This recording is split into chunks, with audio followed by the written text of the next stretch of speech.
وهذا يعني أن بعض الأماكن سوف يتم إغلاقها بشكل تام، وربما قد يمنع فيها سير السيارات والمركبات، وسوف يتم كذلك اتخاذ قرارات بمداهمة أماكن في كافة منطقة إيل دو فرانس.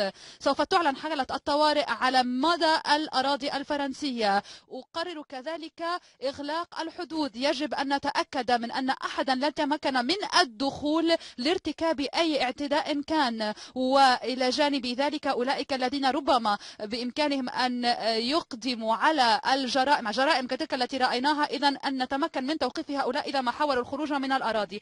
هي مأساة كبيرة للمرة جديدة تضربنا، ونحن سنعرف من هو خلفها، من هؤلاء الإرهابيون، من المسؤولون عنها. وفي هذه الظروف الصعبة جدا أفكر بالضحايا الكثر، بأسرهم، بالجرحى. لابد لنا من أن نعبر عن التعاطف وعن التعاضد معهم، لكن في الوقت عينه لابد أن نثبت وحدة وهدوءا في وجه الخوف. يجب أن تكون فرنسا كبيرة، ويجب أن تكون الدولة صارمة، وسوف نكون كذلك.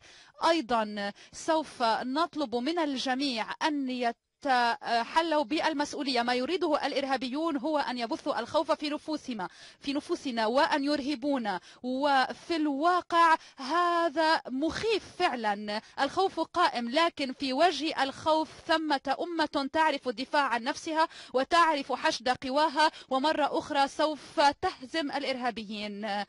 الفرنسيون، الفرنسيات، العمليات لم تنتهي بعد. ثمة عمليات ما زالت صعبة جدا، وتجري أحداثها في هذا الوقت بالتحديد، في هذه اللحظات، وتداهم القوات الفرنسية مكانا ما في باريس الآن. أطلب منكم أن تثقوا فينا وفي القوات الأمنية لحفظ وطننا من الاعتداءات الإرهابية. عاشت الجمهورية وعاشت فرنسا.